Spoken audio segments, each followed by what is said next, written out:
சாமானிய மக்கள் நல கட்சி ஆலோசனை கூட்டத்தில் கல் குவாரிகள் திறப்பதற்கு எதிர்ப்பு தெரிவித்து தீர்மானம். திருச்சி மத்திய பேருந்து நிலையம் அருகே உள்ள தனியார் அரங்கில் சாமானிய மக்கள் நல கட்சியின் ஆலோசனை கூட்டம் மற்றும் உறுப்பினர் சேர்க்கை முகாம் நடைபெற்றது. இதில் சாமானிய மக்கள் நல கட்சியின் கிழக்கு மாவட்ட செயலாளர் ஷைனி தலைமை தாங்கினார். கிழக்கு மாவட்ட பொருளாளர் ஜோசப், திருச்சி மேற்கு ஒன்றிய செயலாளர் மு ரசூல் ஆகியோர் முன்னிலை வகித்தனர்.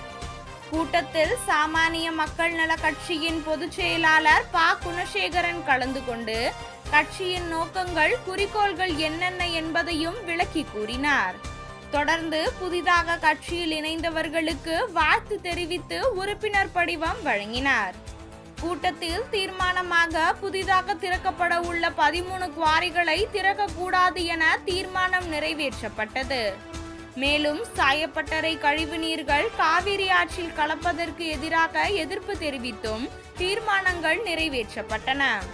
கந்துவட்டி கொடுமை மீண்டும் சாமானிய மக்கள் பாதிக்கின்றது. எனவே கந்துவட்டிக்கு எதிர்ப்பு தெரிவிக்கும் தீர்மானங்கள் நிறைவேற்றப்பட்டது. இந்த தீர்மானங்கள் அடிப்படையில் வருகின்ற ஜூன் 14ஆம் தேதி திருச்சியில் மாபெரும் கண்டன ஆர்ப்பாட்டம் நடத்த உள்ளதாகவும் தெரிவித்தனர். கூட்டத்தில் புதிய உறுப்பினர்கள் உட்பட பலர் கலந்து கொண்டனர்.